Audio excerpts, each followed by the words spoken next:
Good morning and welcome to Rising. We have a great show for you today. I'm Amber Duke, joined at the desk by Niall Stanage. Good morning, Niall. Great to see you, Amber, for our regular Friday debate. How have you been? I've been doing well. How about yourself? I am good. It's a lot of news all around, but we're keeping up with it so Yes, far. doing our best, right? Well, in an about-face late Thursday, the White House suddenly pulled its nominee for UN Ambassador, Elise Stefanik.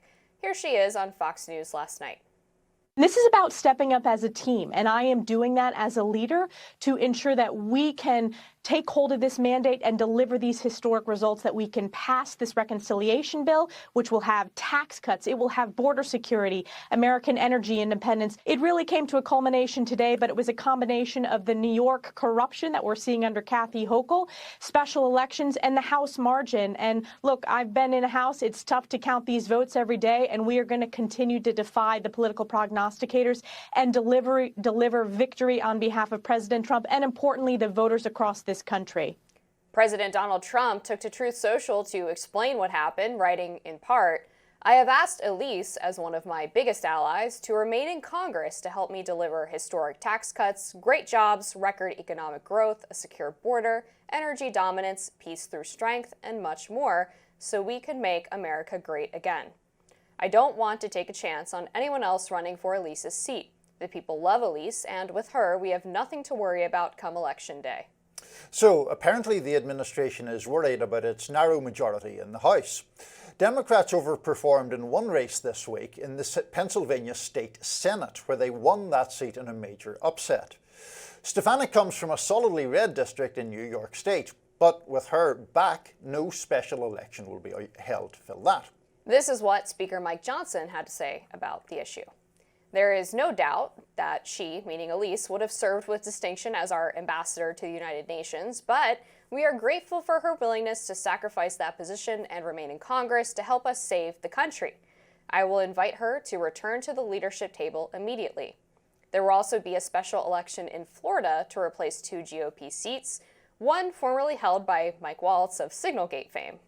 Could Republicans be getting nervous? That's certainly what many Democrats believe. Democratic pollster and strategist Matt McDermott wrote, "Republicans sidelining Elise Stefanik because they're afraid of losing a Trump plus 20 seat should shatter the current conventional wisdom about the state of US politics.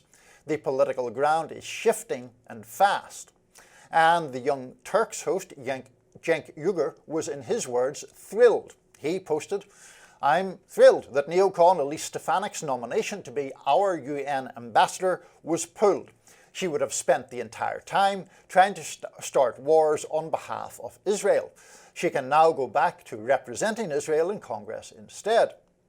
Domestic politics aside, Stefanik's move leaves a vacuum on the global stage. There will be no strong US presence at the UN Security Council, and many analysts wonder whether Russia and China will fill that void to push their own agendas.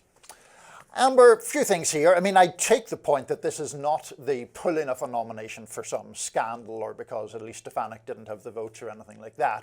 It is, I think we all agree, related to the congressional math.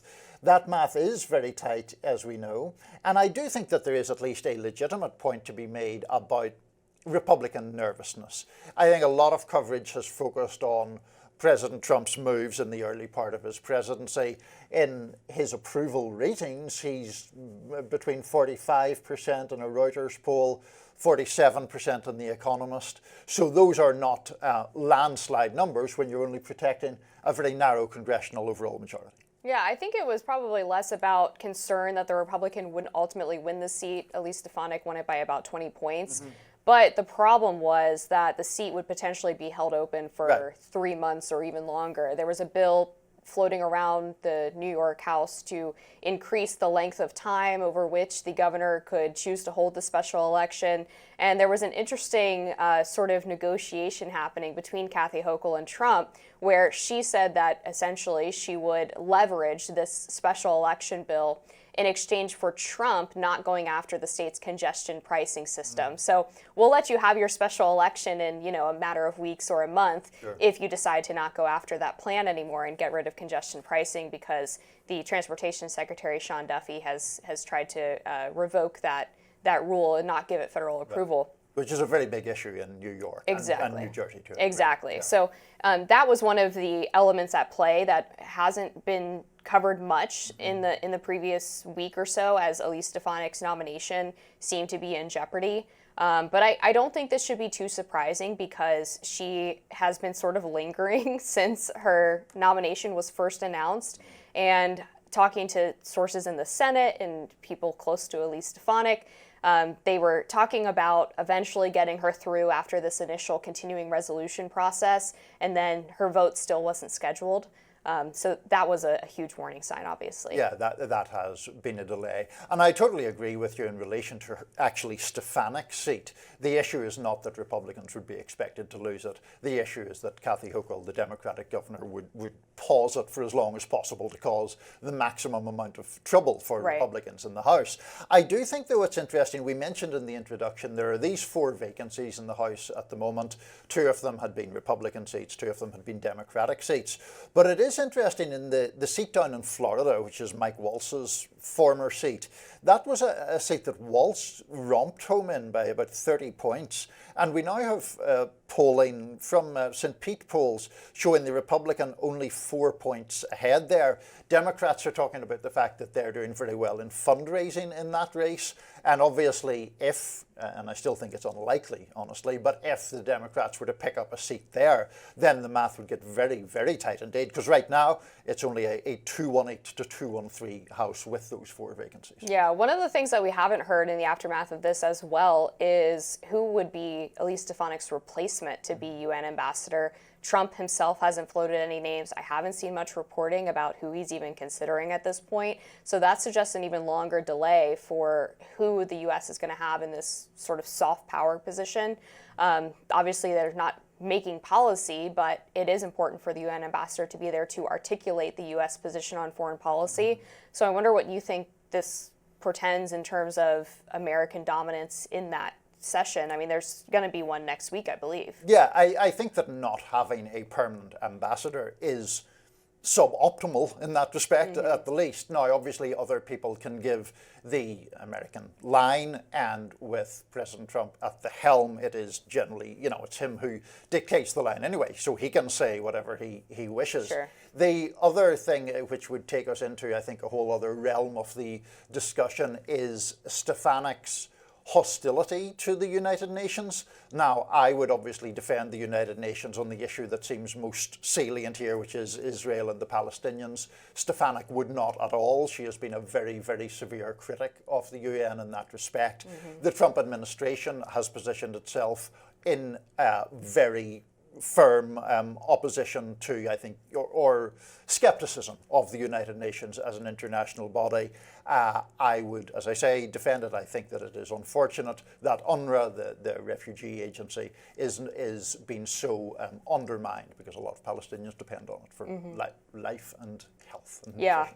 I'm obviously not as gung-ho on the UN as you are, but I would say I tend to agree with Cenk Uygur, actually, that Elise Stefanik's sort of myopic focus on Israel and her intense aggression on it is not really the America First kind of policy that Trump ran on in terms of foreign policy. So I'm not, heartbroken about that, about her not being in this position.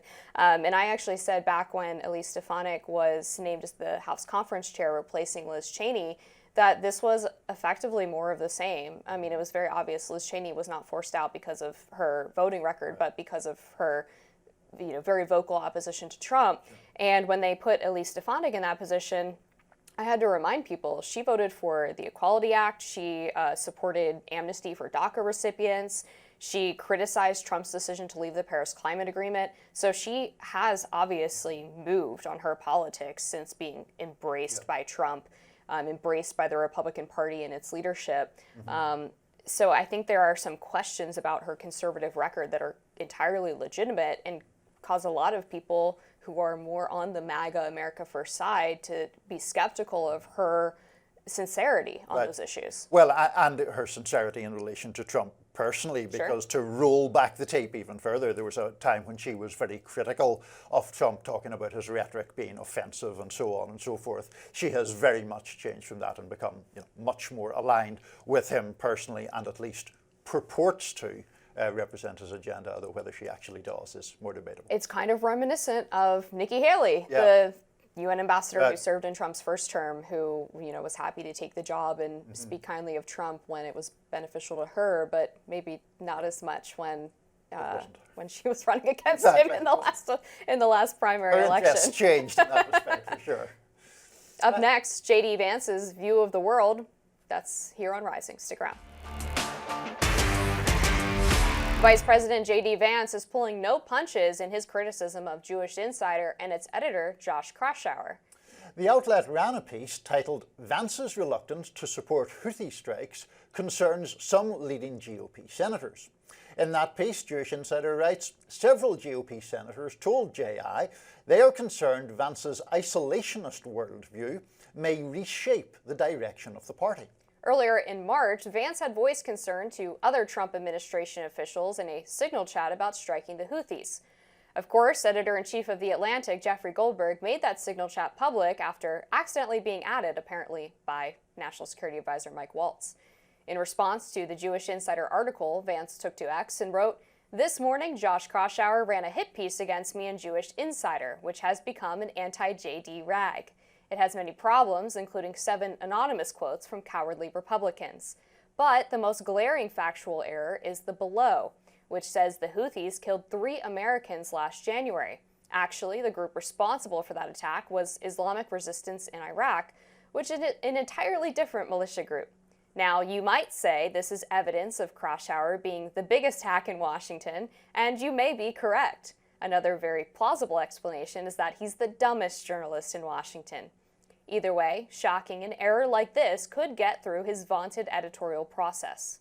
Jewish Insider acknowledged that factual error with an editor's note, but the piece is otherwise filled with a handful of senators' comments on Vance's hesitancy about airstrikes against the Houthis. In the Signal chat, Vance pointed out that only 3% of US trade moves through the Suez Canal, while 40% of European trade moves through that waterway. The Vice President expressed that he disliked the idea of bailing Europe out again, and he believed that the strikes were a mistake for that reason. One Republican senator told Jewish Insider, quote, "A number of Republican senators are very concerned about his foreign policy views. They think it's quite revealing. It reveals a mindset that I'm sure is perplexing to our European allies." Another Republican senator said that Vance's comments worried him about the direction of the party's foreign policy. The rift between the hawkish types and the America First types seems to be in the spotlight at the moment. The less interventionist crowd has been targeting another member of the Trump administration, that is National Security Advisor Mike Waltz. Conservative radio host Chris Stigall wrote on X, "When National Review, The Wall Street Journal, and Bill Kristol are all piling on Hegseth for something Waltz did, well, let's just say Hegseth isn't my concern." CEO and co-founder of The Federalist, Sean Davis, wrote on X, "I'm a lot less interested in how JD Vance is trying to keep the defense bureaucracy aligned with Trump's foreign policy message and vision, and a lot more concerned about why Mike Waltz is regularly talking to Jeffrey Goldberg, a dead-end neocon war pimp who has been involved with every major foreign policy hoax of the last quarter century." Goodness. Republican on Republican violence, Amber. You love to see it. This is shocking stuff. What can I say about all of this? First of all, I should declare a very mild interest in that I know Josh Kraushaar a little bit. He's always been a very congenial character to me, and I'm somewhat surprised he finds himself in under quite such fervent fire from JD Vance, because I think, I don't know what Josh's politics are exactly, but he's certainly not a left-winger or a flaming liberal by any standards. And also, we should perhaps note, wasn't him who wrote the piece in Jewish Insider, although he is its editor-in-chief. I believe it was Emily Jacobs who wrote it. In any event, you must have more insight into the Republican on Republican struggles, so what do you think? Well, as someone who lands more on the America First anti-interventionist side, I was pleased to see that JD Vance was pushing back on the sort of reflexive willingness to bomb, to get involved, etc. Now, I do think in terms of protecting waterways and trade routes, that is a responsibility that Americans took on after World War II. So I understand the explanation for it, but JD Vance was talking more about will the American people understand why we're getting involved in this? And I think that's an important question to ask, and one that is entirely valid. And it's nice to see, frankly, people actually debating foreign policy within the administration instead of having this echo chamber where they're all just pushing the same narrative, the same sort of neoconservative bent, especially when the tenor of Trump's past few campaigns has been to be skeptical of over-involvement from the Americans in foreign policy. So I think a lot of the focus on Signalgate, so-called, has obviously been on how the chats leaked out and all of that. And I do think that's a serious topic. I also think substantively, to your point, what JD Vance said about not only the strike on the Houthis, but the broader framework that he put around that was maybe one of the most substantively interesting things in what we learned. Now, in relation to his reaction to the Jewish insider piece, to me that betrayed a sensitivity on his part about this schism that does obviously exist between the more interventionist and the more hawkish kinds of Republicans. And the Senate, I think it is fair to say, is maybe not a stronghold, but there are more of the pro-interventionist Republicans in the Senate than there are either in the Trump administration or in the House. And so the fact that apparently 7 of them were willing, albeit anonymously, to criticize J.D. Vance seems to have set him off in that way. I thought the personal attacks on Jewish Insider were a bit overwrought, and I think in that overwrought nature, that's why I think it reflects sort of a vulnerability or sensitivity on his part about those criticisms. I think that's fair, because in the aftermath of this Signalgate scandal, the first response from the vice president's office was not to either attack Jeffrey Goldberg or condemn the leak, and then on the other side to acknowledge that it was a huge mistake, but to actually send out a statement from an anonymous member of the vice president's office saying that this actually proves that J.D. Vance is perfectly aligned with Trump on foreign policy. So trying to make sure that Trump didn't recognize this as a schism, that was really their chief concern, which speaks to this divide that's happening among some members of the cabinet.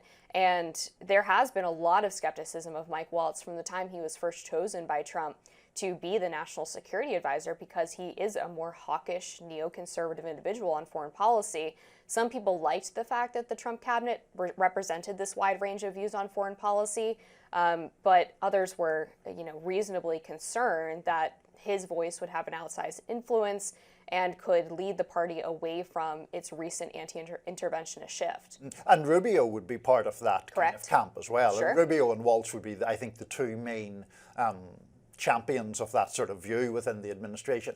It is, I concede, interesting that even in a administration that is dominated by such a personality as Trump's, that there are still these significant differences within the cabinet on very genuine issues. And therefore, I think it's, kind of interesting that we have Vance representing one side and then going out and saying that, in a sense, his view on the Houthis thing was more in tune with what Trump's underlying message is, right? Which is basically that the Europeans should step up.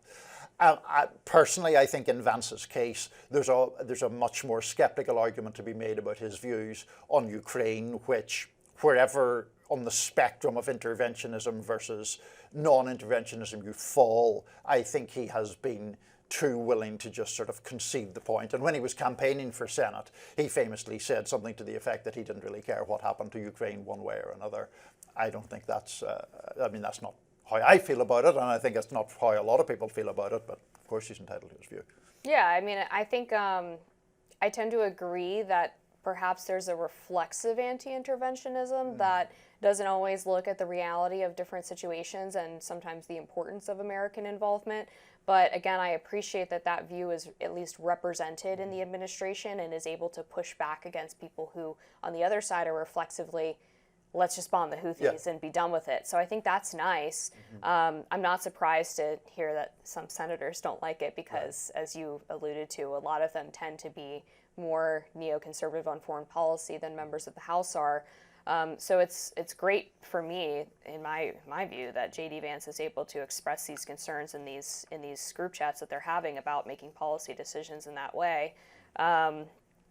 There's a lot of conservatives, and Sean Davis and Chris Stigall got to this point in their tweets, that are happy to see Mike Waltz be the person ultimately being held accountable for the Signal chat for a multitude of reasons. One of which is that he was the one who added Jeffrey Goldberg to this chat in the first place and compromised it. Now he's being criticized by Israel for apparently essentially outing a confidential informant or some kind of human source through intelligence. That text message that he sent in the Signal chat about the individual who was the target of the strike walking into his girlfriend's house before the bombs were ultimately dropped was apparently intel that was provided to the Americans by Israel, so they're not happy about that. And there's a lot of questions about why he had Jeffrey Goldberg's contact number, and has he been leaking to him in the past? They're probably more aligned on foreign policy than Mike Waltz and JD Vance are, so it's not unreasonable to assume or suggest that he had been in some kind of communication with Jeffrey Goldberg. And he also claimed that he never met the guy, and there's pictures of them at an event together. So there's a lot of questions about that. And if you're someone who is on JD Vance's side in these foreign policy discussions, Mike Waltz makes this huge blunder that compromises what I think is obviously classified information, regardless of what the White House says. Regardless of what they say, then it's no skin off your back to throw Mike Waltz under the bus, get him out of there, get somebody in there who's a little less neoconservative, and I mean that's sort of a win-win. You can actually hold someone accountable for the scandal who was the most wrong in this case, and also get out somebody who doesn't necessarily agree with your vision for what the Trump administration should be doing. We've a surprising degree of unity on this one, Amber, but I'm not sure if that will stay for our next segment, because up next we're discussing Elon Musk and his DOGE team, who sat down with Fox News' Bret Baier. Stick with us. Special government employee Elon Musk and his DOGE crew sat down with Fox's Bret Baier. Musk discussed DOGE's ambitions, Tesla vandalism, and more. Let's take a look. Our goal is to reduce the deficit by $1 trillion. From a nominal deficit of $2 trillion to try to cut the deficit in half to $1 trillion, or looked at it in total federal spending to drop the federal spending from $7 trillion to $6 trillion. Well, this is a revolution, and I think it might be the biggest revolution in government since the original revolution. But at the end of the day, America is going to be in much better shape. America will be solvent. The critical programs that people depend upon will work, and it's going to be a fantastic future. Well, I think a great wrong is being done to the people of Tesla and to our customers. I mean, Tesla is a peaceful company that has made great cars, great products.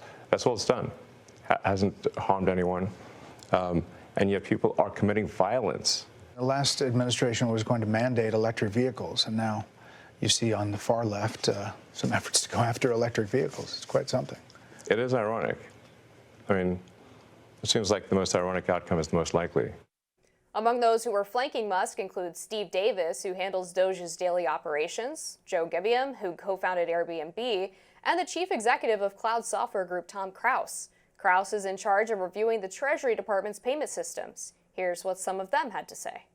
We found retirement cases that had so much paper, they had to fit it on a shipping pallet.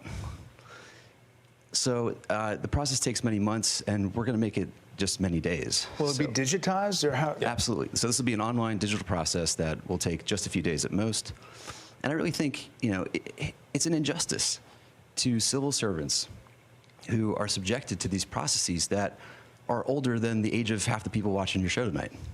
You don't have to be here, right? I mean, you don't have to be doing this. I have blessed with four beautiful children, my wife and I. But we have a real fiscal crisis, and this is not sustainable. And what's worse, back to my children and everyone else's children, is we are burdening them with that debt, and it's only going to grow. Many Democrats have criticized DOGE's efforts, arguing that the department is cutting key services. DOGE has also faced legal hurdles. For instance, a federal judge recently blocked DOGE from accessing personal data from the Treasury Department, Education Department, and the Office of Personnel Management. And earlier in March, a judge ruled that DOGE dismantling USAID is likely unconstitutional.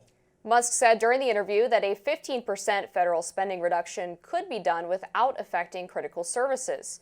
The tech titan also said he expects to accomplish DOGE's goals within the allowed 130-day window for a special government employee. So my prediction is that this is going to be the segment today that we disagree most That's strongly probably right. on, because, as you know, I'm not a fan of Elon Musk, generally speaking. But I think there's a couple of interesting points here. One is, to my mind, the fact that he did this interview with the DOGE guys is kind of revealing in itself, because we see often in public polling his popularity ratings being lower than those of President Trump. And I was only struck when I was delving deeper into those polls last night. He's particularly unpopular with women. His approval ratings are sort of shored up by men. A recent Quinnipiac poll had him 40 points underwater with women. And then there have been various controversies, the freezing of the Social Security Administration website that happened 4 times in 10 days, the description in a Joe Rogan interview of Social Security as a Ponzi scheme, which I think was considered just a politically bad thing to say, whether he believes it or not. So to my mind, I have other problems with this interview I'll go into in a second, but to my mind, this was an element of damage control on Musk's part. Yeah, I think that's right. And it was an interesting choice to choose Bret Baier to do the interview as opposed to someone who probably would have been friendlier, like Laura Ingraham or Sean Hannity, one of the opinion hosts at Fox. Bret Baier obviously leans to the right, but is, I think, a pretty fair journalist. And so they were trying not to give the perception that they were just going to go out and do this softball interview, which is obviously one kind of PR strategy. And Elon Musk has effectively been a meat shield for the Trump administration and for Trump himself, taking a lot of the arrows from the left in terms of what the Trump administration is trying to do. And I would think Trump is very happy about that, to have Elon be the lightning rod for things that are on their face unpopular, but when you dig into them, I obviously support a lot of what DOGE is doing. But just from a political strategy standpoint, I think it's really smart. Well, I'm always happy to fire a few more arrows in his direction, as you know. Pull out your quiver. So, in relation to the interview itself, one of the things that Musk said, one of the things he told Bret Baier, was that critics characterize his efforts as shooting from the hip, but it's anything but that. And I just don't think that holds up at all. There was the instance where DOGE had to delete the top 5 claims of savings from its so-called wall of receipts. There was the instance related to DOGE's efforts where people working on nuclear safety and on the bird flu were fired and then had to be rehired again. There were other instances where, for example, the claimed savings included a $1.9 billion Treasury contract that had actually been cancelled during the Biden administration. So I think when you look at those things, this idea that Musk and DOGE are doing this very rigorous work in which an occasional error slips through doesn't hold up. And I think that the related problem is some of the cuts that he is proposing really go to things that I think are politically dangerous. I mean, I was looking through that wall of receipts last night, and the first 30, 22 of them have no detail at all because they're subject to legal action because of USAID. But one of them, for example, is cancelling a contract with the HUD department where an outside agency was inspecting buildings for potential harms to health. Another one was a Veterans Administration contract to improve the integration of web services regarding healthcare. Once these things really bite, I think A, they will hurt vulnerable people, and B, because of that, they're a political danger to Musk and to some extent by Trump, whether or not you're right in that Musk being a heat shield. Yeah, I suppose the devil's in the details for a lot of these programs, and one of the issues that they brought up in this interview was on some of the things that they're cutting, they're replacing it with a cheaper alternative. So one of those was this government survey that cost the government $1 billion, which Elon Musk says would have cost $10,000 if they had just used SurveyMonkey. It's a 10-question survey that apparently takes government employees 10 minutes. So that would be one example of, well, I don't know what was in the survey, but let's say the survey was actually useful to the government. The question then is, should it cost $1 billion? And I think the answer to any survey is probably no. They also talked about a lot of the Social Security fraud that they've been getting into, indicating that one individual was able to use a 9-month-old Social Security number to secure a small business loan. And there was an audit back in 2023 of Social Security that found a lot of what Elon Musk has been talking about with people who were born prior to 1920, still collecting Social Security checks. Other things in the interview that caught my eye were twice as many government credit cards being used as there are government employees, which doesn't seem to make much sense. Why would anyone have more than one government credit card in order to be able to buy things for the government? They talked about a massive federal government bank account that agencies have been spending from without any oversight. 1,400 employees at the IRS who only hand out laptops and phones to agency staffers. They said that they get never-ending fraud calls related to Social Security, and 40% of them end up being thieves themselves. A lot of really interesting, I think, specific details about what exactly they're grabbing. And I would add on that, you know, to your point about what he was saying about measuring twice, cutting once, and trying to do this with a scalpel rather than a machete, is when you're undertaking any effort of this magnitude, there's going to be mistakes that are being made, is what Elon Musk said. And he said, you know, we acknowledge that mistakes have been made and will be made, but we always seek to correct them as quickly as possible. And I thought that was a little bit more self-aware than maybe you gave him credit for. Well, I'm glad you raised many of the issues that you did, because one of my whole issues with this project is that there are a lot of claims made and very little verification ever offered. So in relation to that survey, for example, I looked for that at some length last night and can find no verification of it other than Elon Musk says it. In relation to one claim that he made that you didn't cite there, he said that Senator Susan Collins had said to him that she had basically got $12 billion for the Navy to build more submarines, and no submarines had been delivered. Even Grok, the AI service on Musk's own X, says that is not the case, that there is no congressional measure that matches that description, and that things are being built at times slower than expected, but not the story that he told.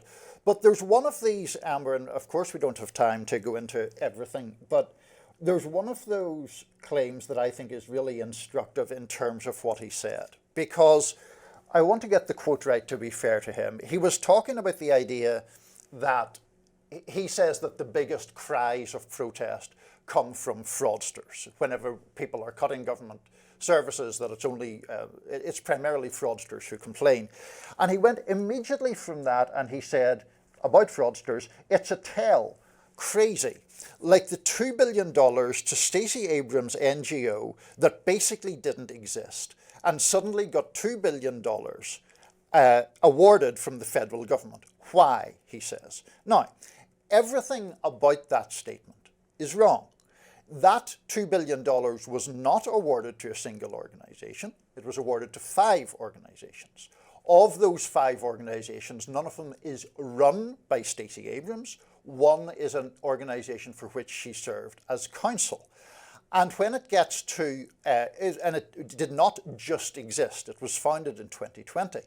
Now, when he gets to the point about why, it's quite clear why that 5 organization coalition exists to build or improve housing, particularly low-income housing, to make it more energy efficient, and in so doing to be not only more ecologically beneficial, but to save people's utility bills and things like that. So when he makes claims like that, I think it is very fair to question his credibility, and more to the point, the things that organizations like that do, which is helping the less well-off, are things that Elon Musk will never have to worry about. Yeah, well, yeah, he obviously won't have to worry about it. I think what's helpful in this project is that a lot of this has to be codified by Congress. So it won't be just Elon Musk saying, we're cutting this program, right? These are things that have been appropriated by Congress. And so when we go through the budget resolution process, the Republicans in the House and the Senate will have to go through all of these claims, identify if they're legitimate, and then decide what is worth cutting and what's not. These are essentially recommendations. So I think it's helpful that this is not just one guy basically being able to slash a bunch of government programs. There are counter checks and balances that are happening here. And on the Stacey Abrams point, there will be an investigation that the Georgia Senate just voted to go through. So we'll determine pretty quickly whether those are factual claims or not. We will indeed. And next up, Kristi Noem's message. Stay with us.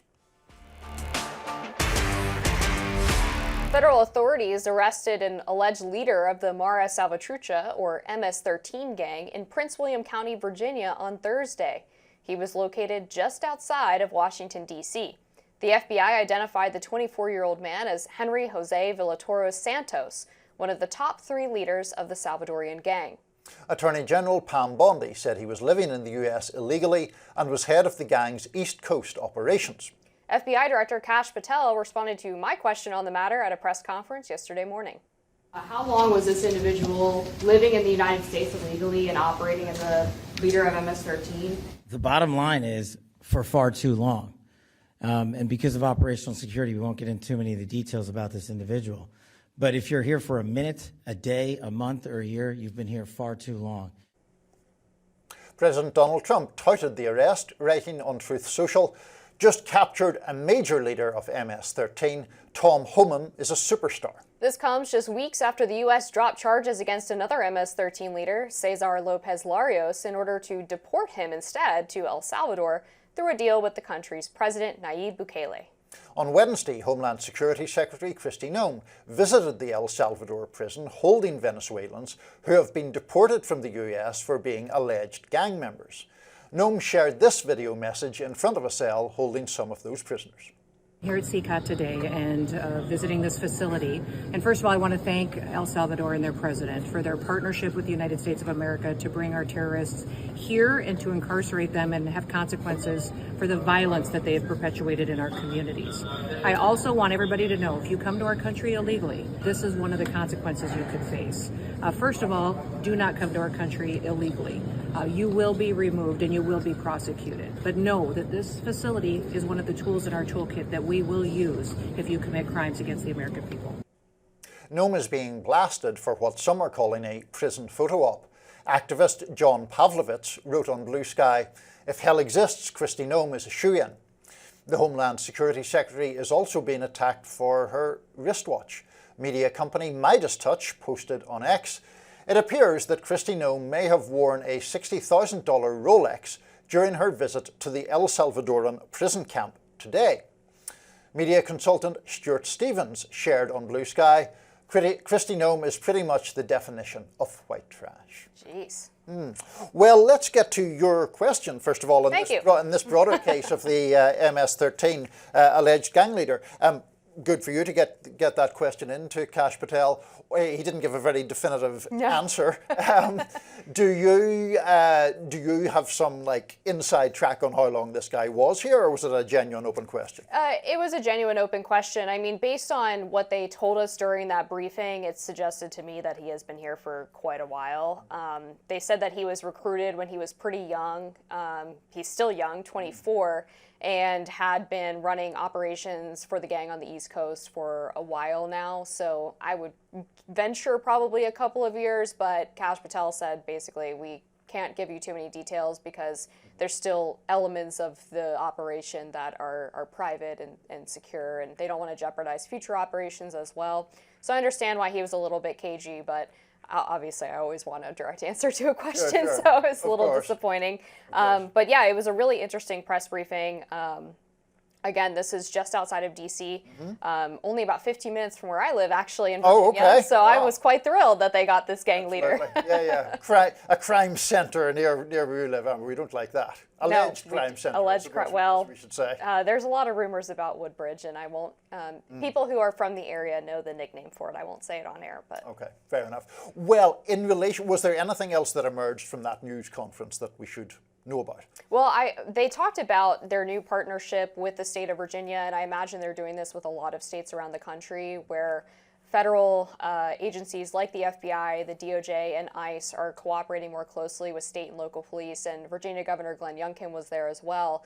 And he talked about the 287G program, which is a way to deputize state and local police officers to carry out identification and start the deportation process for illegal aliens, which basically takes some of the burden off of ICE, which could be stretched thin during a mass deportation operation. And meanwhile, just across the Potomac in Maryland, the Maryland State House is mulling a bill that would reverse the 287G program. A bunch of Maryland sheriffs actually released a video earlier this week saying that they oppose that bill because they found that it's been such a huge benefit to them and their cooperation with ICE to be able to have those officers deputized. I think that gets into a whole other interesting debate about what is sometimes sort of broadly labeled sanctuary cities, which is the issue of dividing immigration enforcement from regular policing.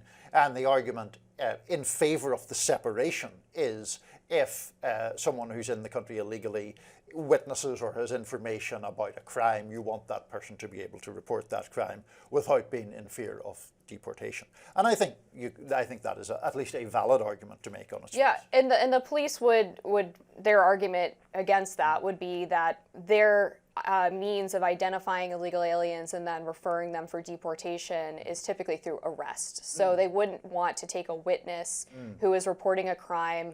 They recognize that oftentimes illegal aliens can be disproportionately victims of crimes because of the lack of reporting. So they're focused on if we are arresting someone who has been accused of a crime and we find out that they're not a U.S. citizen, that would be a great opportunity to start the deportation process. And what a sanctuary city does, as you know, but just for the viewers who might not, it means that the local police are not allowed to cooperate with ICE. So if they have someone in custody that they've arrested, they cannot then alert ICE or hold the individual in prison or jail or what have you while they wait for ICE to come pick them up for deportation. So it leads in some cases to accused criminals of being released back into the public, and then it becomes harder to find them. I think we ought to include Kristi Noem in this before we run out of time. So first of all, just to distance myself from one of the Liberal comments that was read out, I don't really approve of calling anybody white trash. Agreed, I was going to say the same. Or personal kind of insults of that nature. That's something that we're allowed to say about ourselves. When other people call someone else white trash, that's no good. No, exactly. It's sort of insulting and excessive. Now, there is a separate argument, obviously, about the deportation of these people to El Salvador and to Kristi Noem's video, which we showed there. Nobody regrets, I think, the deportation of criminals or the deportation of proven gang members. I think the issue here is the lack of proof or the lack of due process provided, and the willingness of Kristi Noem to make that video, which to my mind, and I'm well aware you will disagree, but to my mind is sort of celebrating a kind of cruelty, really, or a kind of incarceral power over these people. And we're already seeing lawyers for some of these people protest pretty vehemently that they have been deported unjustly. One instance is a former professional soccer player and coach who has a tattoo that he says pertains to a soccer club, and I guess the deportation authorities say otherwise. There's another instance of a 31-year-old makeup artist who is gay, who his lawyer says he fled Venezuela out of fear of anti-gay persecution. The gentleman in question has quite a few photos online, which I think would be fair to say don't fit the stereotype of Tren de Aragua members. And so the worry is that these people are being deported wrongfully with no opportunity to assert their innocence in a meaningful way. And then we're seeing images like this. Yeah, I mean, in this case, they have the opportunity after the deportation, so they are allowed to go to an immigration court and actually protest the facts against the U.S. government. Yeah, but they're in El Salvador at this point. Well, right. What's different from a normal operation is that under the Alien Enemies Act, they don't get the opportunity to protest the facts before the deportation proceeding happens. But I think on the general basis, Kristi Noem's video, I saw no problem with it, outside of any, due process concerns or debates about that, because to me this is, one, a message to Americans that the administration is doing the job that they promised, and two, it's a message to other would-be illegal aliens or people who are in the country currently illegally that they're not going to tolerate it anymore. And the New York Times has an article out this morning pointing out that this this sort of public affairs side of the deportation proceedings is working quite well in terms of self-deportation, writing recent border crossers are much more likely to consider departing. I interviewed several young men from Venezuela who were among them. They see footage of shackled migrants shuffled onto deportation planes. They watch the videos of more than 200 Venezuelan men accused by the Trump administration of gang affiliation being flown to a mega prison in El Salvador. Rather than risk subjecting themselves to that ordeal, they want to leave on their own terms. Great, saves us money, saves us manpower, get out. I think that there is some common sense reality that obviously hardening the border and being more rigorous in how immigration policy is conducted discourages immigration. The danger I would see that when you get as far as the Kristi Noem example is that I think you're effectively dehumanizing people, and the dehumanization then extends beyond people who are Tren de Aragua members to people who are either wrongfully deported, protesting their deportation, or are actually here legally and have committed no crime at all. Yeah, I guess I am skeptical of the idea that the dehumanization spreads to all immigrants or all illegal immigrants. For me, it's reminiscent of in 2019 when Trump was in the Oval Office and he was talking about members of the MS-13 gang, which we opened the segment with, and he referred to them as animals. And of course, these are people whose motto was kill, rape, control, or rape, control, kill. Can't remember the exact order, not sure it matters. Right. But the media took those statements out of context and accused him of talking about all immigrants, similar to when he first started his campaign back in 2015. Saying that there were rapists and murderers who were coming across the southern border, and added some, I assume, are good people. And the line was that Trump thinks Mexicans are rapists. And so I think that conflation is something that sparks a lot of backlash from the American people, who are quite happy to see alleged criminals and gang members deported, don't mind calling people who chop people up with machetes animals, but also don't subscribe to the idea that just because you talk about those people in that way, that means that you view every single person who's come into the country illegally that way. I think that a lot of the argument about his language gets complicated because he does use terms like vermin or poisoning the blood of our country. And poisoning the blood, I think, does get into very, very sinister territory about genetics and races and racism and all of that, and I think it is problematic. But all right. We will agree to disagree. Up next, we have an insider's take on moving federal workers out of the nation's capital. Stick with us for that. President Trump ordered federal agencies in February to come up with relocation plans to move out of the DC region.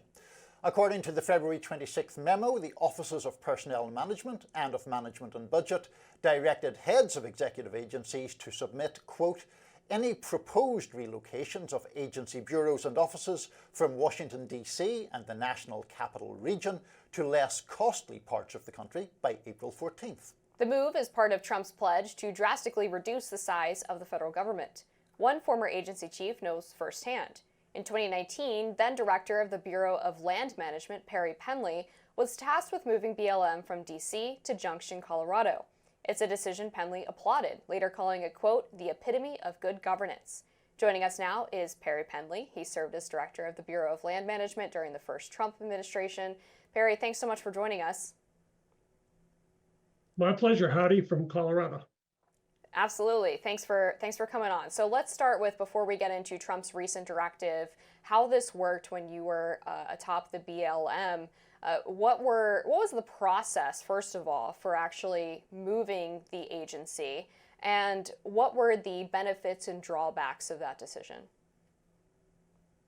Well, I think from the top, you have to understand what the Bureau of Land Management is. Bureau of Land Management is one of the oldest agencies in government.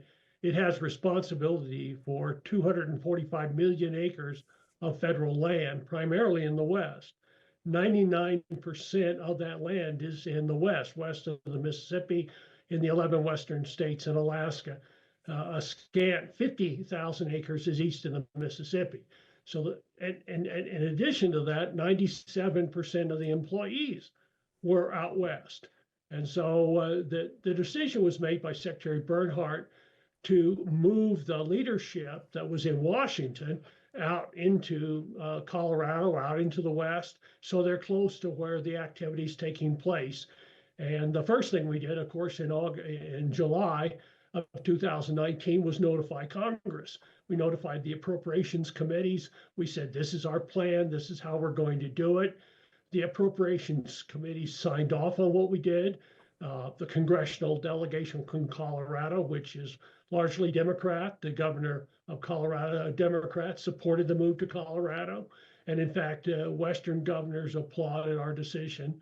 And then we announced that we were making that move in August of 2019. We eventually located 41 top officials in Grand Junction. We put 76 employees throughout the West in places like Cheyenne and Billings and Boise and Salt Lake City and Reno and Albuquerque. And at the same time, we left 61 employees in DC to handle things like congressional affairs, public affairs, Freedom of Information Act requests, as well as the budget. We saved a little bit of money initially. Our plan was to save a lot of money long-term, but the really bottom line was not so much saving money. It was putting decision makers close to the people who were affected by those decisions. And the people out West liked it. Well, in relation to that point, Perry, I mean, it seems to me that there are two separate issues here, because the BLM is an unusual agency in that I hope my research is correct that about 99% acreage terms of the land that is managed by the Bureau of Land Management is either out west or in Alaska. So obviously that's an unusual situation among all the different government agencies, that it is so geographically focused away from the East Coast. But if the amount of money saved by doing that was modest, is this really a model for other agencies that do not have such a geographic concentration in other parts of the country? Well, it's certainly a model for example, the U.S. Forest Service, which is run out of the U.S. Department of Agriculture. The U.S. Forest Service has 193 million acres, but 80% of that is in the 11 western states and Alaska. So it would make sense to have Forest Service officials closer to the people. In 2020, when I was in Grand Junction leading the Bureau of Land Management, we had a hellacious fire season. It was one of the worst. And the fires hit near Grand Junction. We had the Pine Gulch fire north of town, and we had the Grizzly Creek fire east of town. And I was there for that. And I got to tell you, when I was in Washington, every day we made decisions on a piece of paper, a map, and a photograph. But when I was out west, I saw that. I saw the smoke in the air. I could smell it. I saw the ash on my car every morning when I went to work. So I was up close and personal on dealing with those situations. And that's what we expect from federal agency officials when they're making decisions that affect people. And I'll tell you, the interagency fire organization has been in, say, Boise, Idaho since the 90s. And that decision was made to move the Forest Service, the Bureau of Land Management, and all the agencies that relate to wildfire into Boise, Idaho, so they could be right on top of the issue. And I think the president's plan is a good one, putting 100,000 people out closer to the public, closer to the people, so they have to meet them in the grocery store or church or on the baseball diamond with their kids when they're making decisions that adversely affect them. Yeah, I think, even outside of those agencies that are managing areas that are around the country, I think it can be useful for members of those agencies, staff members, leadership, et cetera, to be sort of intermixed with the general American public and the citizenry.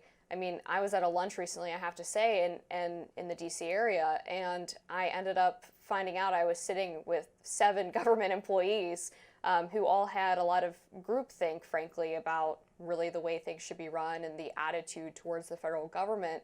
I mean, speaking outside of these specific instances, what do you make of the idea that having people living across the country rather than just in the DC area can be beneficial towards policymaking? I think it's hugely positive. That's what I discovered. When I was in Grand Junction running the Bureau of Land Management for President Trump, I had people come into my office, people who would never even think of going to Washington, D.C. They would drive over to Grand Junction from Denver or drive in from Nevada or Utah or Montana, come in to see me in Grand Junction. And I would always ask them, hey, if I were still in Washington, would you have gotten airfare to come out and meet with me and talk about your concerns? And he said, and the people would all tell me, we couldn't afford that. I had, in my final days at the Bureau of Land Management, I had 4 sheriffs from Utah come over, talk about really important issues, because the Bureau of Land Management has about 200 law enforcement officers that manage those 245 million acres. And so the sheriffs, they're working partners with BLM law enforcement, and they came over to meet with me.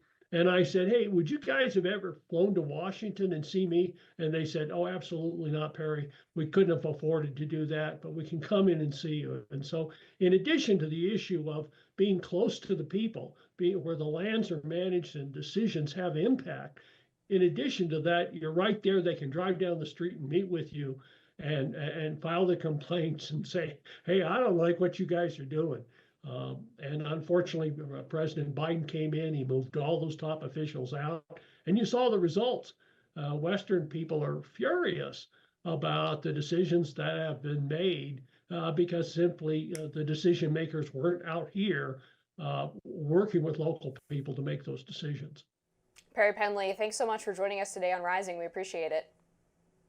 My pleasure. Thank you. You bet. All right, next up, why is Elon Musk pouring money into a judicial candidate in Wisconsin?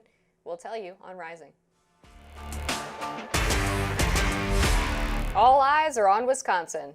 And that's because there's a big election to the state Supreme Court. It takes place Tuesday, and both Republicans and Democrats have paid unusual attention to a race of this sort. It has shattered all records to become the most expensive judicial election in the history of the US. Of note, donor Elon Musk. In fact, Mr. Musk just announced he is heading to the Midwest state to campaign for his choice to sit on the state Supreme Court. That is conservative Waukesha County Judge Brad Schimmel. His opponent is liberal Dane County Judge Susan Crawford. Currently, the Wisconsin Supreme Court leans to the left with a 4-3 majority. The race coffers have taken in more than $81 million, says the Brennan Center for Justice. The total of this $17 million has been donated by groups tied to Elon Musk. This comes amidst a pending lawsuit filed by Tesla to remove a Wisconsin law prohibiting vehicle manufacturers from selling cars directly to consumers. Other pending cases before the court include ones relating to abortion, union rights and voting rules. Both candidates have got very high-profile endorsements. Earlier this week, former President Barack Obama wrote on X, "If you live in Wisconsin, or have friends or family who do, there's an important Supreme Court race happening right now. And there's only one candidate ready to protect the fundamental rights and freedoms of Wisconsinites, Judge Susan Crawford." President Trump, on the other hand, wrote this on Truth Social in parts. "All voters who believe in common sense should get out to vote early for Brad Schimmel." To discuss what's at stake is Bryna Godar, staff attorney, State Democracy Research Initiative at University of Wisconsin Lawsuit. Welcome to Rising, Bryna. Hi, thanks for having me. Sure. So why don't you give us a state of the race here? Is there any indication from polling which candidate is pulling out ahead? And this seems pretty unprecedented that this much money is being spent on a state Supreme Court race. Lay out sort of the background here for our viewers. Yeah, so there have been some polls that indicate that Judge Crawford is ahead of Judge Schimmel, but those polls have some limited data, so it's not clear at this point who's going to come out ahead. In terms of spending, we saw already in 2023, the Wisconsin Supreme Court race was gaining unprecedented spending and national attention. It topped $50 million in that race. And this race has just far exceeded that. So in some ways, it's continuing a trajectory that we'd already seen in the state of Wisconsin Supreme Court races, gaining increased national attention and increased national spending. But it has really gone far and above what we already saw in 2023. And part of that is due to the attention from Elon Musk and President Trump and the funding from groups backed by Musk. And on that topic, Bryna, it may be worthwhile for our audience to go into that in a little bit more detail, because there is this very large amount of money, about $17 million. I've seen other calculations of around $20 million being spent by either Musk or groups affiliated with him. Some of that money has been spent in this $100 to sign a petition scheme, which some people have concerns about, even though I guess it's not directly buying votes. And then a second element of all of this is that Tesla, as we alluded to, has a case that could end up before the Wisconsin Supreme Court. So if you could just sketch out those facets of the story for us, that'd be great. Yeah, so, it's hard to know exactly what the reasons are for Elon Musk getting involved, but something he has specifically pointed to is the congressional maps and the possibility of those being challenged or changed in Wisconsin if the court retains a liberal majority after this election. There's no challenge currently pending, but that's something that he has pointed to. Others have raised this lawsuit that is pending by Tesla in a lower Wisconsin circuit court. It's not clear yet if that is something that would make it to the state Supreme Court. It's a challenge having to do with a state law that prohibits manufacturers from opening dealerships in the state. So there aren't any Tesla dealerships in the state, and it's challenging the application of that law to Tesla. So some have raised questions of whether that is a factor. It's hard to say, speak specifically to his motivations. And then we are also seeing, as you mentioned, these creative ways of getting involved and paying voters directly. And the payments to individuals to sign a petition against activist judges sort of fell in a gray area under Wisconsin's election bribery law on whether they actually violated that law or not. However, we saw today that Elon Musk will be coming to the state over the weekend to do a rally and is giving $1 million to two people who have already voted in the Wisconsin Supreme Court election. And so that offer, as well as some other aspects of the rally, much more directly runs afoul of Wisconsin's election bribery law, which prohibits offering or giving anything of value in exchange for somebody to vote or in order to induce somebody to vote. And so just today, we've sort of seen more of a step from this gray area into a much clear-cut violation of the state's election bribery laws. And just to correct myself, I think in the opening I referred to you as being at the University of Wisconsin Law Suit. That is obviously not correct. It's the University of Wisconsin Law School. So my apologies for that. As conservatives are getting involved in this race, we've seen a lot of conservative line groups like House Freedom Action, Republican State Leadership Committee, America PAC, Americans for Prosperity, dumping money into this race. There's a broader narrative coming out of that side about what they view as, we talked about it earlier, activist judges, and they've been citing the sort of historic nature of the level of nationwide injunctions against some of Trump's agenda. How is that national landscape playing into this race?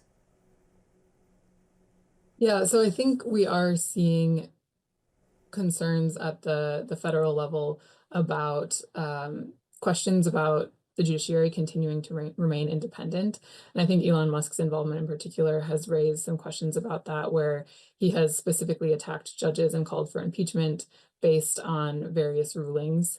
And so there is sort of this concern that attack on an independent judiciary at the federal level is also then starting to happen at the state level, and having funders involved on both sides who are out of state, very wealthy funders being so involved in a race like this, it does really raise some concerns at the state level, I think, among the public about whether the state judiciary can remain independent, or at least can remain to appear that it is actually independent. And in relation to the sort of escalating costs in that respect, we mentioned that this race is the most expensive judicial contest in American history. But just a couple of years ago, Wisconsin had the previous holder of that record, I guess, which was 50 plus million, I think. I mean, is the expectation just that these costs or the amount of money sloshing around for these Supreme Court races just keeps skyrocketing?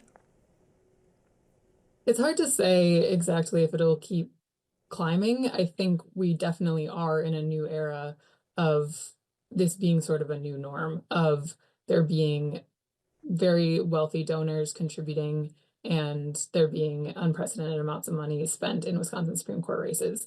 I think there are some aspects of this year's race that maybe make it a little bit unique, including it coming so soon after the presidential election. So a lot of folks are treating it sort of as a referendum on the Trump administration so far, and our upcoming elections, which will have one every year for the next 5 years in Wisconsin, won't be so close to a presidential election. There might be some factors that turn down the temperature a little bit, but I do think Wisconsin's status as a swing state and a very purple state will mean that it continues to really be in the spotlight nationally when it comes to these state Supreme Court races. Got it. All right. Thanks, Bryna. We appreciate you helping us contextualize the race.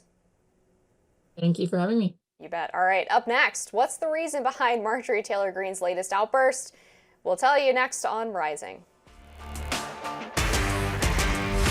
Signalgate is now spilling out into the wider political world. Just look at Representative Marjorie Taylor Greene's harsh response to British journalist Martha Kellner's question about the scandal. Let's take a look.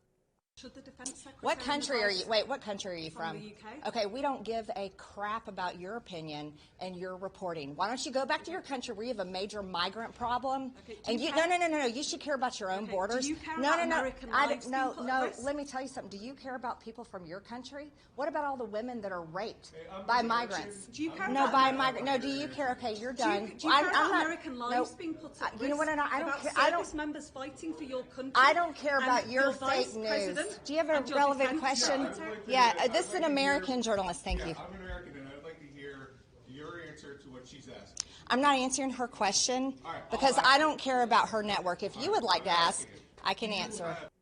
Harsh. This is not the first time Georgia Congresswoman Greene clashed with a British journalist. In 2024, Emily Maitlis, a former BBC journalist and now presenter of the News Agents podcast, spoke to Greene at Trump's Super Tuesday celebration at Mar-a-Lago in Florida. Here's how it ended. You're a conspiracy theorist, and the left and the media spreads more conspiracy theories. We like the truth. We like supporting our Constitution, our freedoms, and America first. So, what about Jewish space lasers? Tell us about Jewish space lasers. No, why don't you go talk about Jewish space lasers? And really, why don't you off? Oh, well, good stuff. I bet this hits a little home for you as a Florida journalist. It's like our comments section has come to life in the shape of Marjorie Taylor Greene. Yeah. Look, I think my position on this is that there is enough bias towards conservatives that we do not need to attack journalists personally. Sure. When they get things wrong, when they ask stupid questions, I think you're perfectly within your right to criticize that. I don't like the just sort of reactionary singling out of all journalists in this way. It's, I think, unproductive and unbecoming. Yeah, I think that's right. I don't want to seem too pearl clutchy about this, like, oh my goodness, someone was rude to a journalist. Right. I mean, it is at a certain level, we all watch clips like that and come to whatever conclusion we come to. I do think that there is, though, an element of nastiness to it. I mean, obviously, I quite frequently get the go back to your own country stuff or worry about your own country thing, and it's fine. That kind of rolls off me. But if there were an American journalist asking a British member of Parliament or a French member of Parliament something, and the person turned around and said, why don't you go back to America, you've got your own problems, I think most Americans would be a little peeved about that, you know, because it would seem disrespectful. The other thing is just the assumption that someone not being from this country invalidates the question. I mean, obviously I don't like that for reasons of self-interest, but I also just don't like it. Generally, I think that whether it's the White House press conferences or general availabilities for American politicians, having someone there from outside the US asking a question that may well be of interest to their audience is completely valid and actually can add to the overall experience of politicians giving answers to us journalists. Yeah, look, I think having covered the White House for quite some time and working with members of the foreign press pool, sometimes it's nice to have a different perspective in there. A lot of times the American press, frankly, can be a place of great groupthink and an echo chamber. When you just watch the questions that are asked during these press briefings, it's like the same question rephrased a different way 8 times in a row. So if you have a different question, even if it's from someone outside of the country, I have no problem with that. And again, going back to my earlier point, there's enough examples of media bias where you don't have to sort of nullify that by becoming a jerk to people. And there's a difference between criticizing reporting versus criticizing people.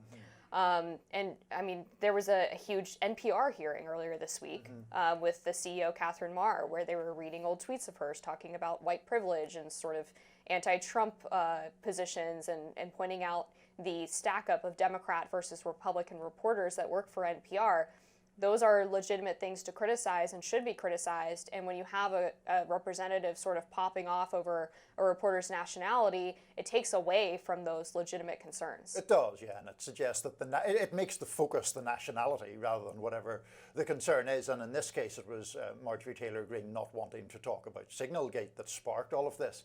Just when you mentioned the White House briefing, Amber, I do think in defense of journalism as it's practiced on my native side of the Atlantic, yes, it has lots of flaws, but one of the things that I wish was more present in American journalism is a tendency toward more adversarial questioning of those in power.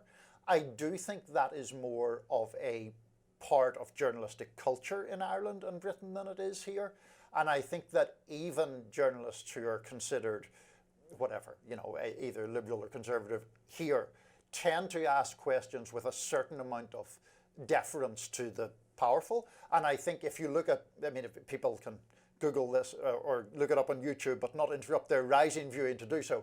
If you look at people like Jeremy Paxman in Britain or Andrew Neil or Emily Maitlis, who has been a prominent journalist in Britain for years, they do tend to be very confrontational in a way that I think is useful to pressure people in power to, you know, move off their talking points and give some actual answers. I used to work for a company that Andrew Neil was the publisher for, so I have a lot of respect for him and his interview style. His Ben Shapiro interview was really a masterclass.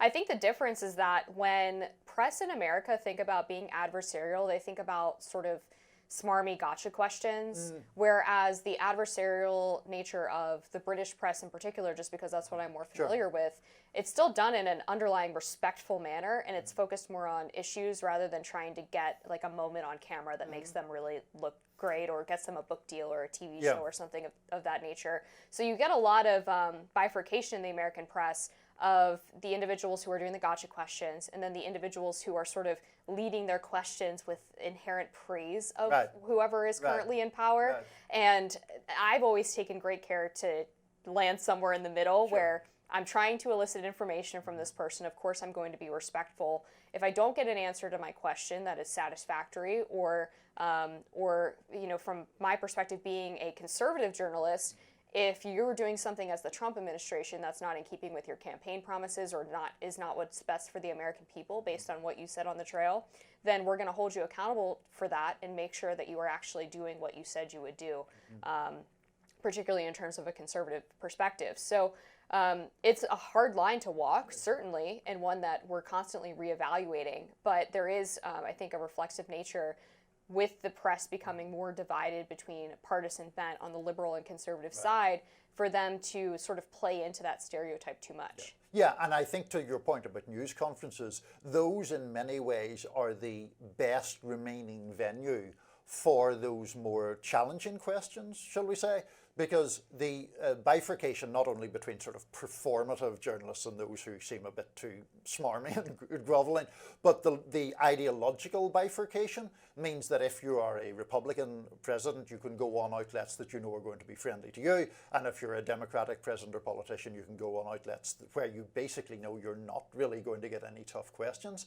And I don't think that serves the public very well at all. Yeah, I know it means that various networks can get people who are fans of the politician to tune in to see what that person has to say, but those interviews are almost never memorable. They almost never uncover any real news, and I think that's a shame. Yeah, and just really quickly before we wrap, I think a perfect example of this was the interview with Doug Collins of Veterans Affairs on CNN recently, where it turned into this fight over Signalgate, and actually there's a lot of legitimate sort of from the left or more liberal questions that Caitlin Collins could have asked of Doug Collins about the DOGing of Veterans Affairs, for example, or the fact that some veterans have been fired from the federal government, and that would have been far more useful and interesting, but still not showing fealty to Doug Collins in any way, than just sort of harping on something that he wasn't even a part of as a member of the administration. I did not see that interview, so I'm unable to comment one way Fair or enough. another, but fair enough to make those criticisms. Up next, change in values among American women. We'll get into that next. Move over Cosmo and Helen Gurley Brown. There is a new glossy Evie magazine. It's billed as a publication for conservative women. Established in 2019, the magazine was created for the modern conservative woman. Instead of preaching feminism, it prefers femininity. The 33-year-old co-founder, Brittany Hugo Boom, says the publication embraces female traditional roles. Evie promotes family and being a wife and mother. It has also caught the attention of big names on the right like Candace Owens and Gen Zer Brett Cooper. At first glance, pretty pictures and fashion tips appear non-partisan, but the magazine weaves in conservative-leaning content. Recent examples include articles criticising no-fault divorce or IVF. Evie positions motherhood as being under attack and highlights falling birth rates in the US. Last year, those birth rates hit a historic low, 1,616.5 births per 1,000 women. Meanwhile, a recently published article in the Wall Street Journal reveals American women are lukewarm on marriage. The journal survey last year found 58% of women ages 18 to 29 reported that marriage was at least somewhat essential to the American dream. When broken down by ideology, conservative outlet Daily Signal published a 2025 report that found conservative women aged 18 to 40 are married at rates that are 20 percentage points higher than liberal women in the same age group. The same survey found 37% of conservative women say they are completely satisfied with their life, compared to 12% of liberal women and 28% of moderates. I'm certainly not going to go first on this one, Amber. Sure. Tell me what you think either of Evie or of these statistics. Yeah, well, I'll start with Evie, and then there's another magazine I'd throw in here called The Conservator. And as someone who grew up reading women's magazines, obviously, like Teen Vogue and Cosmopolitan when I was a little bit older, I have long thought that there was a really significant political bias in those magazines, and frankly, a cultural bias. You don't read much about marriage in Cosmopolitan. Right. It's a lot about casual hookups. There's a lot about abortion. A lot about birth control without any commentary on potential side effects of that medication. It's sort of just taken for granted. And I think it's nice to have an alternative, even if, you know, I noticed in the script we were like, oh, well, it gets political. Well, so do the other women's magazines that are on the left side. So I thought this was long overdue, and I think a really positive development. I appreciate these magazines for what they're doing. On the marriage front, there's a lot of things that we could get into here, and a lot of potential issues, I think. I would start with the fact that when we're looking at these statistics about conservative women being married at higher rates, I think there's two elements here. One is that conservative women seem to have more positive views overall towards things like marriage and children and family.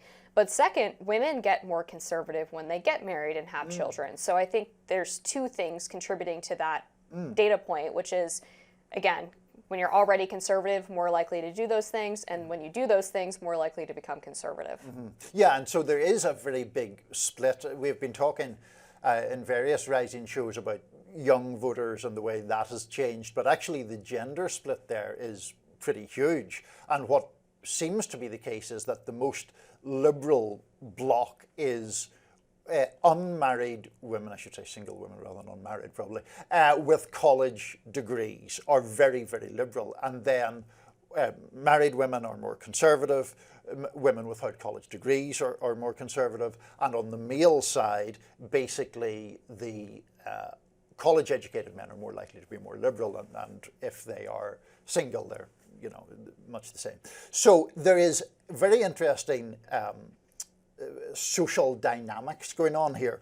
One of the things that I was interested in some of these statistics that the journal piece had was the idea that a lot of women appear more reluctant to get married, in part because female graduation rates now outstrip those of men.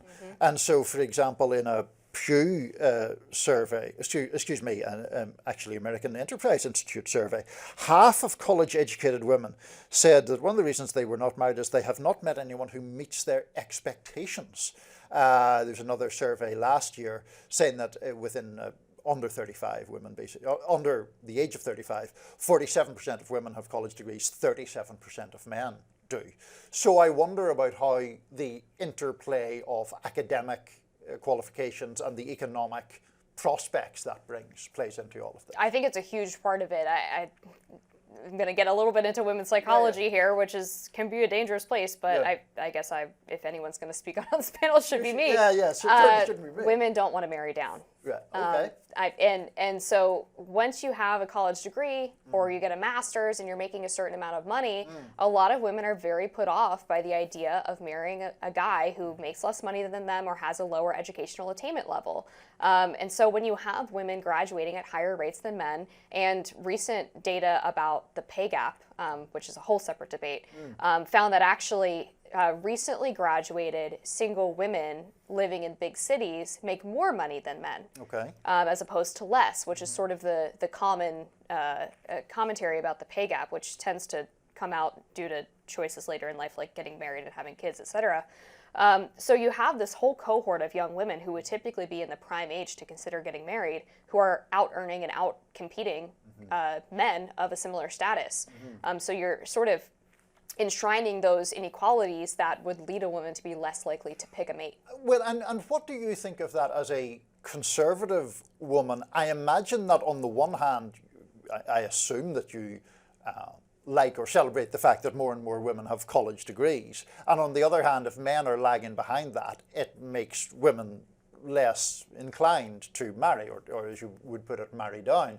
I'm assuming as somebody who is culturally conservative, you think that marriage is a good thing and a good institution.